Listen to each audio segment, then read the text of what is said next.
বাইরে ভাই Nicholas Pooran সাফা মাইর দিছে একেবারে। দাগ দাগ দাগ দাগ জালি কাবাব বানিয়ে ফেলছে, জালি কাবাব এক একটা জালি কাবাব বানিয়ে ফেলছে।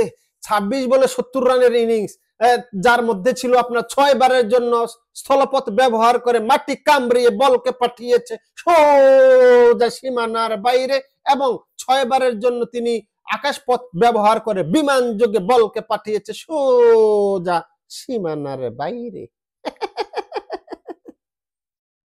সানরাইজ হায়দ্রাবাদের বিপক্ষে জয় পেয়েছে লখনৌ সুপার জায়ান্ট। একটু শুনতে অবিশ্বাস্য মনে হচ্ছে? না, ঠিকই শুনেছেন। সানরাইজ হায়দ্রাবাদ আজকে কিন্তু ভালো খেলতে পারে নাই, ব্যাটিংয়ে খুব বেশি রান করতে পারে নাই। এর আগের ম্যাচে 286 রান করলেও এই ম্যাচে মাত্র 190 রানে তারা থেমে যায়। 9 উইকেটে 190 করেছে, এবং পরবর্তীতে লখনৌ সুপার জায়ান্ট কিন্তু 4 ওভার বাকি থাকতেই জয়ের লক্ষ্যে পৌঁছে গেছে, তাও মাত্র 5 উইকেট হারিয়ে। কিভাবে জিতলো আলোচনা করবো এই বিষয়গুলো নিয়ে। তবে তার আগে বলে নিতে চাই, আপনি যদি সাদাকে সাদা কালোকে কালো বলতে শুনতে অপছন্দ করে থাকেন, আমাকে স্কিপ করে চলে যেতে পারেন, আমাকে ইগনোর করে চলে যেতে পারেন, সাবস্ক্রাইব করা থাকলেও আনসাবস্ক্রাইব করে দিয়ে চলে যেতে পারেন। তারপরও কমেন্ট বক্সে এসে বাজে মন্তব্য করা থেকে নিজেকে বিরত রাখুন। সাদাকে সাদা কালোকে কালো বলিব, সাদাকে কালো আর কালোকে সাদা বলিতে পারিব না, আইসক্রিম ব্যতীত কারো পা চাটিতে পারিব না। Hello viewers, it's me Rony bro, welcome to another new video. কথা বলছিলাম আজকের আইপিএল এর ম্যাচ নিয়ে, যেখানে মুখোমুখি হয়েছিল লখনৌ সুপার জায়ান্ট এবং সানরাইজ হায়দ্রাবাদ। সানরাইজ হায়দ্রাবাদ গত ম্যাচে যথেষ্ট পরিমাণে ভালো খেলেছিল, ভালো স্কোর করেছিল এবং ম্যাচ জিতেছিল, কিন্তু আজকের ম্যাচে কিন্তু লখনৌ সুপার জায়ান্ট জিতে গেছে এবং খুবই ভালোভাবে জিতেছে। একেবারেই পাত্তা পায় নাই সানরাইজ হায়দ্রাবাদ। কোথায় জিতলো একটু দেখি। দেখেন, শুরুতে ব্যাট করতে নেমে ট্রাভিস হেড এবং অভিষেক শর্মা যেভাবে ইনিংসটা করার কথা ছিল, এইভাবে কিন্তু শুরুটা করতে পারে নাই। কারণ অভিষেক শর্মা ওই পুল শট খেলতে গিয়ে যেভাবে ক্যাচটা দিয়েছে, পরবর্তীতে আর কোনো ব্যাটসম্যান ট্রাভিস হেডের সাথে আর ভালো স্কোর করতে পারে নাই। ঈশান কিষান প্রথম বলেই কিন্তু আউট হয়ে গেছে। অপর প্রান্তে ট্রাভিস হেড যেভাবে খেলছিল, মানে একটা ঝড় বইয়ে দেওয়ার চেষ্টা করছিল প্রাণপণ, কিন্তু সেটা 28 বলে 47 রানে থেমে গেছে। এবং 28 বলে 47 রান করতে গিয়ে তিনি স্থলপথ ব্যবহার করেছেন 5 বার, মাটি কামড়িয়ে বলকে পাঠিয়েছেন সোজা সীমানার বাইরে, এবং বিমান যোগে আকাশপথ ব্যবহার করে বলকে পাঠিয়েছেন সীমানার বাইরে 3 বারের জন্য। সুতরাং 3 বার বিমান এবং 5 বার মাটি তিনি কামড়িয়েছেন। অভিষেক শর্মা মাত্র 6 বলে 6 রান করেছেন, তারপরও একবার কিন্তু তিনি স্থলপথ ব্যবহার করেছেন। ঈশান কিষান প্রথম বলে আউট হয়ে গেছে। নীতিশ কুমার রেড্ডি কিছুটা প্রতিরোধ করেছিলেন, 28 বলে 32 রান, কিন্তু স্ট্রাইক রেট মাত্র 114, কিন্তু সেখানে আবার 2 বার তিনি স্থলপথ ব্যবহার করেছেন। তারপরে ক্লাসেন আছে, ক্লাসেন মাত্র 26 রান করেছেন 17 বলে 26 রান করতে গিয়ে 2 বার তিনি স্থলপথ ব্যবহার করেছেন, একবার তিনি আকাশপথ ব্যবহার করেছেন। অনিকেত ভার্মা করেছেন 13 বলে 36 রান। দেখেন 5টা ছক্কা মারছে, কিন্তু যথেষ্ট ভালো পারফর্ম করেছে। 5টা ছক্কা মারছে, তার মানে 5 বার তিনি বিমান যোগে বল পাঠিয়েছেন সোজা সীমানার বাইরে। পরবর্তীতে ক্যাপ্টেন প্যাট কামিন্স কিন্তু 4 বলে 18 রান করেছে, 3টা বিশাল আকারে ছক্কার মার যেখানে ছিল।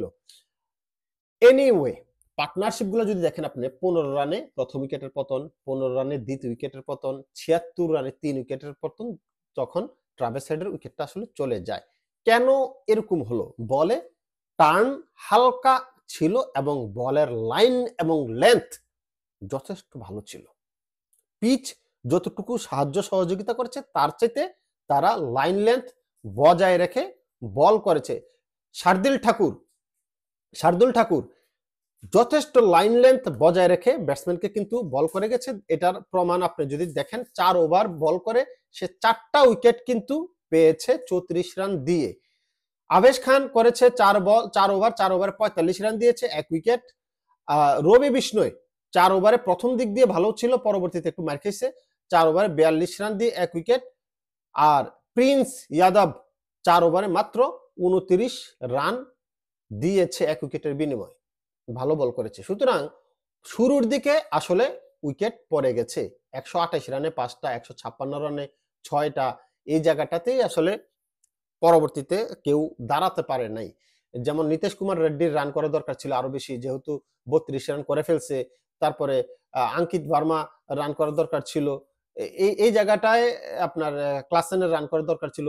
32, 26, 36 এই স্কোরগুলো কেন হাফ সেঞ্চুরি হলো না, সেই জন্যই আসলে স্কোরটা বাড়তে পারে না। 190 রানে 9 উইকেট যাওয়ার পরে 20 ওভার শেষে ব্যাট করতে নেমে এই যে মিচেল মার্শ যেই ইনিংসটা খেলেছে 31 বলে 52, আপনার 7 বারের জন্য তিনি মাটি কামড়িয়ে স্থলপথ ব্যবহার করে বলকে পাঠিয়েছেন সোজা সীমানার বাইরে, এবং 2 বারের জন্য তিনি আকাশপথ ব্যবহার করে বিমান যোগে বলকে পাঠিয়েছেন সোজা সীমানার বাইরে।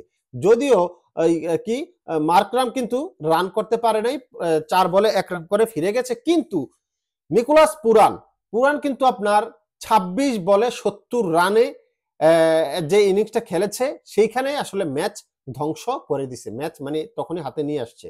আপনার 26 বলে 70 রান, স্ট্রাইক রেট দেখেন 269, এই 70 রান করতে গিয়ে তিনি 6 বারের জন্য স্থলপথ ব্যবহার করে মাটি কামড়িয়ে বলকে পাঠিয়েছেন সোজা সীমানার বাইরে, এবং আরো 6 বার তিনি আকাশপথ ব্যবহার করেছেন। 6 বার আকাশপথ ব্যবহার করে বিমান যোগে বলকে পাঠিয়েছেন সোজা সীমানার বাইরে। ঋষভ পান্ত 15 বলে 15 রান, একবার তিনি বিমান চড়েছেন, অর্থাৎ আকাশপথটা তিনি একবারের জন্য ব্যবহার করেছেন। আর পরে আসলে ডেভিড মিলার ছিল, সামাদ ছিল 13, 22, ওরা ওই যে সামাদ কিন্তু আবার 8 বলে 22 রান করছে, 2 বার কিন্তু সে বিমান যোগে বল পাঠিয়েছে সীমানার বাইরে, আর 2 বার কিন্তু স্থলপথ ব্যবহার করেছে। মেইন কথা হচ্ছে খেলা আসলে শেষ করে ফেলছে এর আগেই, যখন আপনার নিকোলাস পুরান ওই যে 26 বলে 70 রানের বিধ্বংসী ইনিংস খেলছে, তখনই ম্যাচ বের হয়ে গেছে। দেখেন পার্টনারশিপ গুলা, 4 রানে 1 উইকেট, আর হচ্ছে 120 রানে গিয়ে তাদের সেকেন্ড উইকেটের পতন ঘটে। এই যে 116 রানের পার্টনারশিপ, তখন হচ্ছে মাত্র 8.4 ওভার চলে। এই যে এই পার্টনারশিপের কাছেই আসলে ম্যাচ হেরে গেছে সানরাইজ হায়দ্রাবাদ। তারপরে আপনার মিচেল মার্শ আউট হয়েছে 138 রানের সময়, 154 সময় কি বাদনি আউট হয়েছে, কিন্তু ম্যাচ তো এর আগেই চলে আসছে। আসলে যা করার ধ্বংসযজ্ঞ চালাইছে নিকোলাস পুরান এবং মিচেল মার্শ, তখনই খেলা শেষ হয়ে গেছে, নিজেদের আয়ত্তে চলে আসছে। পরবর্তীতে 2-1 উইকেট যাওয়া কোনো ফ্যাক্টর না, ম্যাচ জিতে গেছে তারা 23 বল বাকি থাকতে। বলারের কথা যদি আমি বলি, অভিষেক শর্মা বল করেছে 2 ওভারে 20 রান, তারপরে মোহাম্মদ শামি বল করেছে 3 ওভারে 37 রান, যথেষ্ট সাফা ম্যাচ দিছে, যদিও সে 1 উইকেট পাইছে, 12.33 করে রান দিছে। তারপরে আছে আপনার সিমরনজিৎ সিং 2 ওভারে 28 রান, 14 করে রান দিছে। তারপরে প্যাট কামিন্স 3 ওভারে 29, 2 উইকেট যদিও পাইছে সে। অ্যাডাম জাম্পা 4 ওভারে 46 রান, 1 উইকেট, সাফা ম্যাচ দিছে। তারপরে হর্ষল প্যাটেল 4 ওভারে 2 ওভারে 28 রান দিছে, 14 করে রান রেট, সাফা ম্যাচ। তারপরে ঈশান কিষান 1 বল করছে, 4 রান দিয়ে দিছে। ম্যাচ সত্যিকার অর্থে ঘুরে গেছে ওই যে নিকোলাস পুরানের কাছে, 26 বলে 70 রানের কাছে আসলে ম্যাচ হেরে গেছে। ওই পার্টনারশিপটা যেই বিল্ড আপ করছে মিচেল মার্শের সাথে, তখনই আসলে সানরাইজ হায়দ্রাবাদ ম্যাচ হেরে গেছে। Anyway, congratulation Lucknow super giant.